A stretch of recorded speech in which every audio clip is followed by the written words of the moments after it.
প্রিয় ছাত্রছাত্রীরা, আজকে দশম শ্রেণীর ভূগোলের আলোচনায় রেখেছি নদীর কাজ সম্পর্কে। পূর্বের ভিডিওতে বহির্জাত যে প্রক্রিয়া, সেই বহির্জাত প্রক্রিয়ার খুঁটিনাটি দিক আলোচনা করেছি। পূর্বের ভিডিওর লিঙ্ক ডেসক্রিপশনে পেয়ে যাবে। সেখানে আলোচনা করেছি বহির্জাত প্রক্রিয়া কী, অন্তর্জাত প্রক্রিয়া কী, তাদের পার্থক্য, অবরোহণ আরোহণ প্রক্রিয়া কী এবং অগ্নিভবন, ক্ষয়সীমা, পর্যায়ন ইত্যাদি সম্পর্কে আজকে আলোচনা করব।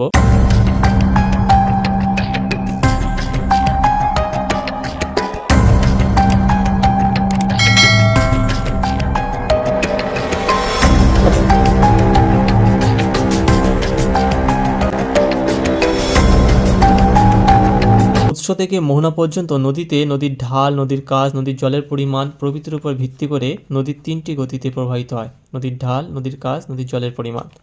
উচ্চগতি, মধ্যগতি, নিম্নগতি। এখন উচ্চগতি কোথায়? পার্বত্য এলাকায়। মধ্যগতি সমভূমিতে, নিম্নগতি বদ্বীপে। তিনটি গতি কিন্তু সব নদীতে আবার দেখা যায় না, কিন্তু যেসব নদীতে এই তিনটি গতি সুস্পষ্ট লক্ষ্য করা যায় তাকে আমরা আদর্শ নদী বলি।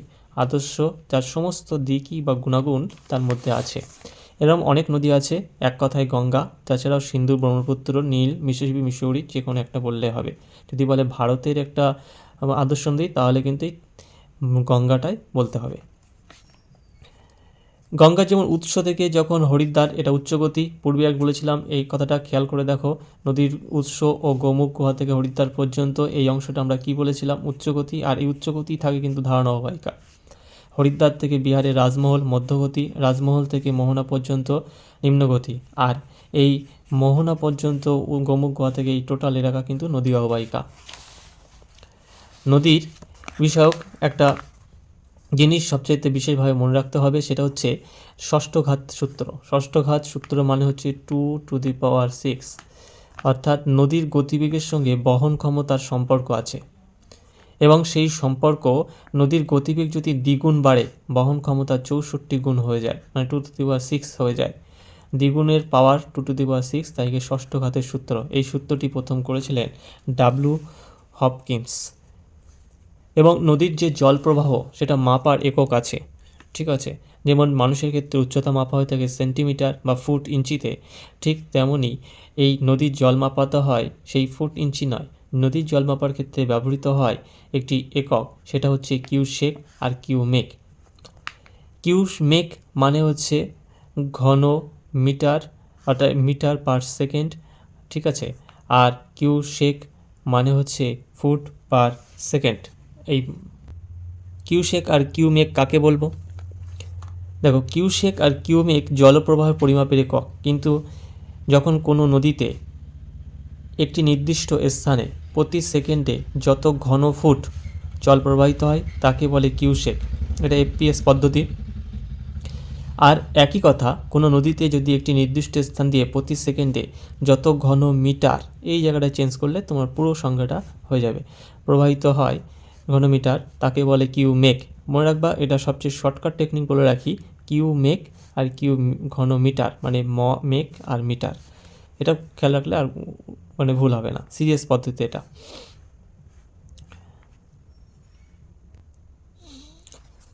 নদীর ক্ষয়কার্যের ফলে, অর্থাৎ উচ্চগতিতে কয়েকটি ভূমিরূপ গঠিত হয়। সেই ভূমিরূপগুলি কি কি আমরা আলোচনা করছি। নদীর ক্ষয়কার্যের গঠিত ভূমিরূপ নদীর উচ্চগতিতে, অর্থাৎ নদীর যখন যৌবন পর্যায়ে, সেই নদীর ক্ষয়কার্যের গঠিত ভূমিরূপ সাধারণত এখানে প্রশ্ন আসে এইভাবে যে নদীর ক্ষয়কার্যের ফলে গঠিত ভূমিরূপ তিনটি কি, চিত্রসহ বর্ণনা করো। দেখো কেমন প্রশ্ন আসে। 2019 সালের প্রশ্নটি লক্ষ্য করো। এই 2019 সালে বিভাগ ঘ, তারপরে আছে উঙ। এই উঙ দাগ থেকে দেখো একটা 5 নম্বরের প্রশ্ন এসেছিল।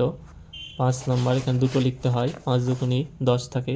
এখান থেকে এই যে নদীর ক্ষয়কার্যের ফলে সৃষ্ট তিনটি প্রধান ভূমিরূপ চিত্রসহ, অবশ্যই তোমরা যে তিনটি ভূমিরূপ চিহ্নিত করবে তার কিন্তু চিত্র যেন থাকে, এরকম কিন্তু ভূমিরূপগুলো লিখতে হবে। কারণ দুটো লিখলে, দুটো চিত্র দিলে, এমন একটা লিখলে যার চিত্র দিলে না, ওই জায়গাটায় নাম্বার কমে যাওয়ার সম্ভাবনা থাকে। তাই নদীর ক্ষয়কার্য বলে সৃষ্ট ভূমিরূপ 3টি নয়, বইতে কিন্তু অনেকটা আছে, তোমাদের 3টে দিতে হবে যেন চিত্র থাকে। তা দেখি আমরা নদীর ক্ষয়কার্যের ভূমিরূপটা বলে আজকের এই ভিডিওটা শেষ করব। পরবর্তী ভিডিওতে আমি নদীর বহন কাজ ও সঞ্চয় কাজের ভূমিরূপগুলো নিয়ে আলোচনা করব। একটি ভিডিওতে আলোচনা করলে অনেক বড় হয়ে যাবে, তাতে তোমাদের মনোযোগ নষ্ট হয়ে যাবে। তাই আমি আজকে ক্ষয়কার্যের ফলে সৃষ্ট ভূমিরূপগুলি সম্পর্কে আলোচনা করছি। নদীর ক্ষয়কার্যের ফলে গঠিত ভূমিরূপের প্রথম যেটি আসা যায় সেটি হচ্ছে আয় আকৃতির উপত্যকা। এই আয় আকৃতির উপত্যকা আবার গিরিখাত। দেখো, আয় আকৃতির উপত্যকা অন্য বইতে দেখবে আয় আকৃতির উপত্যকা বা ক্যানিয়ন, কিন্তু এখানে বিশেষ একটু পার্থক্য আছে। দেখো, আয় আকৃতির উপত্যকা গিরিখাত, উচ্চ গতিতে ভূমির উচ্চতা ও ঢাল বেশি। ঢাল বেশি স্বাভাবিক, উচ্চতাও বেশি, কারণ পার্বত্য এলাকা, আর পার্বত্য এলাকার ঢাল তো বেশি হবেই। ফলে নদীর মধ্যে পাথর ও বোল্ডারের পরিমাণ বেশি, ক্ষয়কার্যের ফলে নুড়ি কাকর বালি বা নদীর বোঝা সেটির পরিমাণ বেশি। ফলে নদী প্রবল বেগে অবঘর্ষ পদ্ধতিতে সেটা নিম্ন ক্ষয় করতে করতে নুড়ি কাকর বালির আঘাত দ্বারা নদীর তলদেশে বা পাশে ক্ষয় করে। তাই নদীর তলদেশে বেশি ক্ষয় করে, তাহলে সেটা নিম্ন ক্ষয় বেশি হয়, কিন্তু পার্শ্ব ক্ষয় কম হয়, নদীর পাড়ে কম ক্ষয় হয়। ফলে নিম্ন ক্ষয়ের কারণেই নদী উপত্যকা তখন আয় আকৃতি হয়ে যায়। আয় আকৃতি হলো গিরিখাত। গিরিখাত এরা নবীন ভঙ্গিল পার্বত্য অঞ্চলে বেশি লক্ষ্য করা যায়। পরবর্তীতে যখন ওই আয় আকৃতির উপত্যকাগুলো আস্তে আস্তে পার্শ্ব ক্ষয়ও হয়, নিম্ন ক্ষয়ের সাথে সাথে, তখন পার্শ্বগুলো ভেঙে যায়। তখন এই ভেঙে যাওয়ার কারণে এই দুপাশে যখন ভেঙে যায়, তখন পাড় ক্ষয়ে যায়, তখন ভি আকৃতি হয়ে যায়, তখন সেটা ভি আকৃতির উপত্যকা বলে। ভি আকৃতির উপত্যকাটাও কিন্তু গিরিখাত। নেপালের কালীগণ্ডকী নদীর উপর পৃথিবীর গভীরতম গিরিখাতটি আছে, ঠিক আছে, তাকে অন্ধ গলসি বলা হয়। আর দীর্ঘতম গিরিখাতে যদি উদাহরণ বলা হয় তাহলে চীনের ইয়াংশি কিয়াং নদীর ইচাং গিরিপথ। আর অন্যতম গভীর গিরিপথ হচ্ছে কলকা নদী, এল ক্যানন দা কলকা, ঠিক আছে। ভি আকৃতির যে উপত্যকা বিবর্তনের পরবর্তী পর্যায় হচ্ছে ভি আকৃতি। এক্ষেত্রে কি হয়, আয় আকৃতির এই উপত্যকার দুই পাশে ক্ষয় হয়, এই যে চিত্রেই দেখাচ্ছে, এই দুই পাশে যখন ক্ষয় হয় তখন আবহবিকার জলপ্রবাহ ধসের কারণে ভি আকৃতি সৃষ্টি হয়, তখন সেটাকে বলে ভি আকৃতির উপত্যকা, ঠিক আছে। এবং ক্যানিয়ন, দেখো এটা কিন্তু ক্যানিয়ন আর গিরিখাতের পার্থক্য কিন্তু এটা কিন্তু শুষ্ক অঞ্চলে, কিন্তু এটা পার্বত্য অঞ্চলে, এটাই কিন্তু খেয়াল রাখবে। ক্যানিয়ন এটা একটা স্পেনীয় শব্দ, এই বইটায় ভালো আছে। স্পেনীয় শব্দ ক্যানন থেকে এর উৎপত্তি, অর্থাৎ নল। শুষ্ক কোমল শিলাযুক্ত বা চুনাপাথর অঞ্চলে নদীর নিম্ন ক্ষয় অধিক হয়, ফলে যে গভীর সংকীর্ণ আয়াকৃতি উপত্যকার সৃষ্টি হয়, সেই আয়াকৃতির উপত্যকাকে বলা হয় যে ক্যানিয়ন। আয়াকৃতি উপত্যকা হচ্ছে ক্যানিয়ন। পৃথিবীর বৃহত্তম ক্যানিয়নের নাম কলোরাডো নদীর গ্র্যান্ড ক্যানিয়ন, বৃহত্তম ক্যানিয়নের নাম। এবং চীনের ইয়াংলু সাংপো পৃথিবীর গভীরতম ক্যানিয়ন। আর ভারতের গ্র্যান্ড ক্যানিয়ন বলা হয় শিলাবতী নদীর ক্যানিয়নকে। এগুলো শর্ট কোশ্চেনের জন্য গুরুত্বপূর্ণ, আর এখান থেকে কিন্তু এই অধ্যায়টি থেকে 16 মার্ক আসবে 90 মার্কের পরীক্ষায়। ক্যানিয়ন বিষয়টি এখানেও আছে, পেয়ে যাবে। এই যে কলোরাডো নদীর গ্র্যান্ড ক্যানিয়ন, যেটা হচ্ছে পৃথিবীর বৃহত্তম ক্যানিয়ন, এটা হচ্ছে পৃথিবীর বৃহত্তম। আর হচ্ছে পৃথিবীর গভীরতম ক্যানিয়নের দিক থেকে ওই যে সাংপো ক্যানিয়ন, যেটা হচ্ছে তিব্বতের ইয়ারলুং সাংপো নদীর উপর, ঠিক আছে। আর ভারতের ক্যানিয়ন তো বলা হলোই যে শিলাবতী নদীর ক্যানিয়নকে। পরের বিষয়টা আসবো র্যাপিড বা খরস্রোত। দেখো, নদীগর্ভের পর্যায়ক্রমে কঠিন এবং কোমল শিলা থাকে, কিন্তু কঠিন এবং কোমল শিলার এই অবস্থানটা কিন্তু উলম্বভাবে খাড়াভাবে অবস্থান করে। এই উলম্বভাবে অবস্থান করার কারণে তখন কি হয়, সেই কঠিন শিলা অপেক্ষা নরম শিলাগুলি বেশি ক্ষয় হয়, ফলে নদীগর্ভে একটা বন্ধুরতা সৃষ্টি হয়, এরকম সৃষ্টি হয়। এই যে এরকম হওয়ার কারণে এই যে খাত সৃষ্টি হয় সিঁড়ির ধাপের মতন, এটাকেই বলা হচ্ছে জলের ধাপে ধাপে নেমে আসে, তখন তাকে র্যাপিড বা খরস্রোত বলে। হিমালয়ের অলকা, ভাগীরথী, মন্দাকিনীতে লক্ষ্য করা যায়। একটা চিত্র আমি দেখাচ্ছি, দেখো এই দিকেরটা কিন্তু খরস্রোত বা র্যাপিড, কিন্তু এই দিকেরটা কিন্তু জলপ্রপাত। দুটোর মধ্যে পার্থক্য কী? পার্থক্য নিশ্চয়ই বুঝতে পারছো। এখানকার শিলা কিন্তু আড়াআড়িভাবে অবস্থান করেছে, আর এখানকার শিলা কিন্তু উলম্বভাবে অবস্থান করেছে, ঠিক আছে। এর ফলে কিন্তু ধাপ সৃষ্টি হচ্ছে না সিঁড়ির মতন, কিন্তু এটা সিঁড়ির একটা ধাপ সৃষ্টি হচ্ছে, এটাই পার্থক্য। এই যে সমস্ত কিছু আলোচনা করছি এবং প্রত্যেকটা চিত্র সহকারে এবং বিস্তারিতভাবে, এক্ষেত্রে আমি বুঝতে পারছি ভিডিওটি দীর্ঘ হয়ে যাচ্ছে, কিন্তু দীর্ঘ হলেও বিষয়টি তোমাদের বোধগম্য হওয়াটাই হচ্ছে মূল এবং প্রধান উদ্দেশ্য, যাতে করে তোমাদের বিষয়টি অতি সহজ হয়ে যায় এবং নিজে থেকে লিখতে পারো এবং বিষয়টি বোধগম্যতা হয়। সেই জন্যই আমি কিন্তু এটা বিস্তারিত আলোচনা করছি। নদীর ক্ষয়কার্যের ফলে আমরা গঠিত ভূমিরূপগুলো কী পেলাম? আই আকৃতির উপত্যকা, 2 ভি আকৃতির উপত্যকা, 3 গিরিখাত, যেটা আই ভি দুটি হতে পারে, কিন্তু ক্যানিয়ন, যেটা সাধারণত শুষ্ক অঞ্চলে হবে, আর 5 র্যাপিড বা খরস্রোত। আর 6 মধ্যে আমরা জানতে পারবো জলপ্রপাত সম্পর্কে। একটু আগে যেটা দেখাচ্ছিলাম একটা চিত্র, যেটা উলম্ব নয় আড়াআড়িভাবে অবস্থান। তাহলে পার্বত্য অংশের উপত্যকার ঢাল অসম হলে নদীর জল উপর থেকে নিচের দিকে প্রবল বেগে পড়ে। এটা জলপ্রপাতের এইভাবে সংজ্ঞা দিলে ঠিক হবে না, ঠিক আছে? জলপ্রপাতের এই সংজ্ঞাটা এখানে তেমন নেই। জলপ্রপাতের সংজ্ঞাটা দিতে গেলে বলতে হবে যে নদীর গতিপথে যদি কোমল ও, আমি এটা বানিয়ে বলে দিচ্ছি, নদীর গতিপথে কোমল ও কঠিন শিলা, ঠিক আছে, যখন আড়াআড়িভাবে অবস্থান করে, এই আড়াআড়িভাবে অবস্থান করলে কোমল শিলাটি কঠিন শিলা অপেক্ষা বেশি ক্ষয়প্রাপ্ত হয়। যদি কঠিন শিলা ওপরে অবস্থান করে এবং কোমল শিলা নিচে অবস্থান করে ক্ষয়প্রাপ্ত হয়ে যায়, তাহলে ওপর থেকে জল আছাড় খেয়ে নিচে পড়ে। এই প্রবল বেগে খারাপ হয়ে যখন সশব্দে নিচে পতিত হয়, এটাকে বলে জলপ্রপাত। এর প্রসঙ্গে বলে রাখি, এই জলপ্রপাত পড়ার পর এখানে একটা গর্ত সৃষ্টি হয় হাড়ির মতো। এই হাড়ির মতো এই গর্তকে বলা হয় প্রপাতকূপ, যেটা জলপ্রপাতের সঙ্গে বিশেষ যুক্ত। জলপ্রপাতের কয়েকটা উদাহরণ আমরা জেনে নেই, এবং যে উদাহরণ থেকে তোমাদের প্রশ্ন এসে থাকে। এই যে এখানে দেখো আলাদাভাবে বলে দিয়েছে, নদীর কঠিন ও কোমল শিলা অনুভূমিক উলম্ব তির্যক অবস্থান। যেমন অন্যতম জলপ্রপাত নায়াগ্রা, তারপর হচ্ছে ভিক্টোরিয়া জলপ্রপাত, নর্দমা নদীর কপিলধারা জলপ্রপাত। কিন্তু কোনটা কোন ধরনের জলপ্রপাত সেটা এর ভেতরে ভালো পাবে।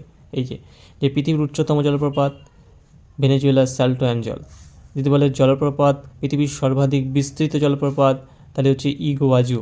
আবার যদি বলা হয় পৃথিবীর সুদৃশ্যমান জলপ্রপাত, তাহলে বলতে হবে নায়াগ্রা।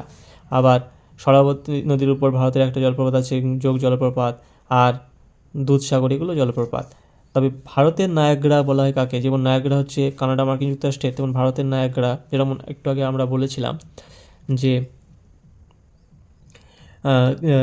ভারতের গ্র্যান্ড ক্যানিয়ন শিলাবতী নদীর ক্যানিয়নকে, ঠিক তেমনি ভারতের নায়াগ্রা বলা হয় ইন্দ্রাবতী, মানে ছত্তিশগড়ের ইন্দ্রাবতী নদীর চিত্রকূট জলপ্রপাতকে। এখান থেকে কিন্তু শর্ট কোশ্চেন আসবে। আর জলপ্রপাতের সঙ্গে সামঞ্জস্য একটি প্রশ্ন আসে, সেটা হচ্ছে জলপ্রপাতের পশ্চাৎ অপসারণ। দেখো জলপ্রপাত চিত্রই লক্ষ্য করো, ওপরে কঠিন শিলাস্তর, নিচে নরম শিলাস্তর। তাহলে কোনটি আগে ক্ষয়প্রাপ্ত হবে? নিশ্চয়ই নরম শিলা। তাহলে জলপ্রপাতে জল যেখানে পড়ে তখন নরম শিলাস্তর বিশাল গর্তের উৎপত্তি হয়, ফলে উপরের কঠিন শিলাটি ঝুলতে থাকে। দেখো উপরের তলার এখানে যে এটা বড় ছিল, বড় আকারে থাকার সময় তলায় যে একটা সাপোর্ট ছিল, যে নরম শিলা, সেই নরম শিলা সরে যাওয়ার কারণে ওপরের ওই জলের আঘাতে তলায় সাপোর্ট না পায় এটা ভেঙে পড়ে। ফলে নদীর জল যখন আগে ছিল তখন নদীর জলটা এই সুদা করে পড়ছিল এখানে, নদীর জল এখানে গর্ত সৃষ্টি হয়েছিল, কিন্তু নদীর জল এখানে গর্ত সৃষ্টি নয়, পরবর্তী ধাপে নদী এখানে গেল না, সেই নদীর জলের স্রোতের প্রপাতটা মানে যখন নিচে নামলো সেটা নদী পিছিয়ে আসলো। তাহলে এই যে নদী এক সময় তা ভেঙে যায়, ফলে জলপ্রপাত নদীর উৎসের দিকে ফিরে আসবে। নদী যেখান থেকে সৃষ্টি সেখান থেকে গর্ত, আবার যখন এখানে ভেঙে যাবে তখন আবার এখানে চলে আসবে। এইভাবে আস্তে আস্তে পিছনে আসে। এই পেছনে আসাটাকে বলা হয় নদীর জলপ্রপাতের পশ্চাৎ অপসারণ, পশ্চাতে সরে যাওয়া। আজ প্রপাতকূপটা বিষয়টা তো বললাম যে হাড়ির মতো গর্ত সৃষ্টি করে, প্রপাতকূপ বলা হয়। এর উদাহরণ হচ্ছে মুসুরি নিয়ার কেমটি ফলস, ফলস মানে কিন্তু জলপ্রপাত। আর এটা হচ্ছে মন্তকূপ বা পটহোল। এটা আরেকটি আছে, নদীর গতিপথে কোমল শিলা অবস্থান করলে অবঘর্ষ পদ্ধতি, অবঘর্ষ মানে আগে বলে রাখি আমরা নদীর ক্ষয়কার্য পদ্ধতিতে কিন্তু 5টি পদ্ধতির কথা বলেছিলাম। সেই ঘর্ষণ, অবঘর্ষণ, জলপ্রবাহ জনিত এবং বুদবুদ, আরেকটা হচ্ছে দ্রবণ। তার মধ্যে যেটি অবঘর্ষ অর্থাৎ নুড়ি কাকরবালি নদীর খাতে বা পাড়ে আঘাত লেগে ক্ষয় করে, সেইটাকে বলে অবঘর্ষ পদ্ধতি। সেই অবঘর্ষ পদ্ধতি আঘাতে নদীগর্ভে গর্ত সৃষ্টি হয় এরকম। তাই নদীগর্ভে গর্তের সৃষ্টি হলে একসময় যখন নদী শুকিয়ে যাবে, তাহলে নদী শুকিয়ে গেলে ওই শুকনো অঞ্চলের মধ্য দিয়ে যেখানে যেখানে গর্ত সেখানে হালকা হালকা জল থাকবে। হালকা হালকা জল চক্করের আকারে প্রস্তর খণ্ডগুলি ঘুরতে ঘুরতে ক্ষয় করে সেই গর্তকে আরও বড় করে দেয়, একে বলা হয় মন্থকূপ বা পট হোল। এখানেও দেখো চিত্র দিয়েছে, এই যে অবকাশ পদ্ধতি, এখানেও চিত্র দিয়ে দেখিয়েছে এরকম। আর এই পটহোল কলোনি, যেমন অনেকগুলো পরিবার একত্রে বসবাস করে যে এলাকা নিয়ে সেটা কলোনি বা পাড়া বলা হয়, ঠিক তেমনি পটহোল সৃষ্টি হয় যেখানে এরকম অনেকগুলো পটহোল থাকলে এরকম একটা পটহোল, একটা পটহোল, একটা পটহোল, সব পটহোলকে মিলিত এলাকাটার নাম একসঙ্গে বলে পটহোল কলোনি। এটা হিমালয় ও দক্ষিণ ভারতের মালভূমির মধ্যে প্রবাহিত নদীগুলি এই মন্থকূপ লক্ষ্য করা যায়। যদি উদাহরণ বলা হয়, তিস্তা নদীতেও লক্ষ্য করা যায়, তিস্তা নদী লক্ষ্য করা যায়। আজকের আলোচনার সবচাইতে শেষ প্রশ্ন, সেটা হচ্ছে শৃঙ্খলিত শৈলশিরা বা কর্তৃত শৈলশিরা বা আবদ্ধ শৈলশিরা, যেটা এই শৈলশিরাটার নাম ইংরেজিতে যাকে বলে স্পার। এই সম্পর্কে বলি যে পার্বত্য অংশে নদীপথে বাধাস্বরূপ শৈলশিরা বা পাহাড় থাকে এরকম। তা নদী যখন প্রবাহিত হবে সোজা পারছে না, এখানে বাধাপ্রাপ্ত হচ্ছে, তা নদী এই পাহাড় থাকলে তা এড়িয়ে যাওয়ার জন্য নদী এটাকে আর না ভাঙতে পারলে তখন নদী বেঁকে গিয়ে প্রবাহিত হয়। দেখবে কোনো একটা ঢাল এলাকা থেকে তুমি যদি জল ছেড়ে দাও, এরকম যদি জল ছেড়ে দাও তাহলে এই জলটা এরকম সোজাভাবে আসবে যদি ঢালটা হয়। তা তুমি যদি এখানে একটু আটকে দাও, বাধাপ্রাপ্ত করো, যদি জল যেদিকে একটু বেশি ঢাল এইদিক বা এইদিকে সেই দিকেই বেঁকে যাবে। তাহলে এখানে যদি আবার বাধা দাও তাহলে এই জলটা যদি আবার এইদিকে চলে আসবে, আবার যদি বাধা দাও, ধরো এই ঢালটা এইদিকে নেই এইদিকে আসে, তাহলে নদী এরকম এঁকে বেঁকে প্রবাহিত হবে। নদীর যখন এই এঁকে বেঁকে প্রবাহিত হয়, শৈলশিরাকে দূর থেকে দেখে মনে হয় যেন উপত্যকায় আবদ্ধ হয়ে আছে, মানে এর সঙ্গে এর আবদ্ধ হয়ে আছে। একটা জল যন্ত্র একটু দেখায়, দেখো হাতের এই যে আমি যখন মুঠো করছি দূর থেকে দেখা যায় একে অপরের সঙ্গে আবদ্ধ আছে, ঠিক আছে। তাহলে এই যে মুঠো করা অংশ, এর উপর দিয়ে যদি আমাদের জল প্রবাহিত এখান থেকে হয় তাহলে এখান থেকে এঁকে বেঁকে পড়বে, এটাই একে বলা হয় আবদ্ধ শৈলশিরা। এটা উচ্চ হিমালয়ে রয়েছে অসংখ্য আবদ্ধ শৈলশিরা হিমালয়ের নদী গতিপথে, এটা সাধারণত উচ্চ প্রবাহী দেখা যায়। এই হলো আজকের আলোচনার বিষয়। এই চিত্রটা আঁকতে পারো, ঠিক আছে, বা এই চিত্রটা আঁকতে পারো। এর পাশে দেখো এই চিত্র এই যে এঁকে বেঁকে প্রবাহিত হয়েছে এটা দেখিয়েছে, যেটা আমি এখানে দেখিয়েছি। তাহলে আজকের আলোচনার মধ্যে আমরা কি থাকলো সামারি, যে নদীর কাজ ক্ষয় কাজ, সেই ক্ষয় কার্যের গঠিত ভূমিরূপ চিত্রসহ বললাম। একটি হচ্ছে আয় আকৃতির উপত্যকা, ভি আকৃতির উপত্যকা, গিরিখাত, ক্যানিয়ন, র্যাপিডস, জলপ্রপাত, মন্থকূপ, প্রপাতকূপ,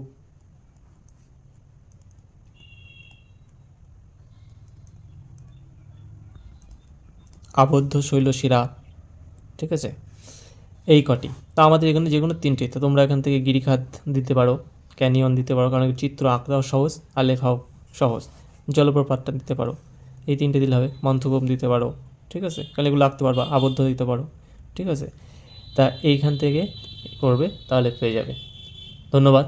দেখো পরবর্তীতে নদীর ক্ষয় কাজ বাদে যে বহন ও সঞ্চয় সেগুলো আলোচনা করব। আশা করি ভিডিওটি ভালো লাগবে, একটু বন্ধু শেয়ার করে দিও এবং লাইক ও কমেন্ট করে জানিও কেমন লাগলো। আর তোমাদের এই ভালো লাগা আমাকে কিন্তু বিশেষ অনুপ্রাণিত করে, তাহলে আমি আরও ভিডিও নিয়ে উপস্থিত হব যাতে তোমাদের বিশেষ সুবিধা হয়। ধন্যবাদ। এত কষ্ট করে তোমাদের জন্য যাতে বিশেষ সুবিধা হয়, তোমরা যাতে ভালো র্যাঙ্ক করতে পারো, সেজন্য আমি এই আলোচনাগুলো বিস্তারিতভাবে আলোচনা করছি। अच्छी बात बोली, आपको अच्छी लगी तो ऐसे थोड़ा मार दीजिए हाथ, आप थोड़ा सा मार दीजिए। ठीक ठीक की ना, ठीक ठीक ভালো লাগা আমাকে বিশেষ অনুপ্রাণিত করে তোলে। ধন্যবাদ। अच्छी बात बोली, आपको अच्छी लगी तो ऐसे थोड़ा मार दीजिए हाथ, आप थोड़ा सा मार दीजिए।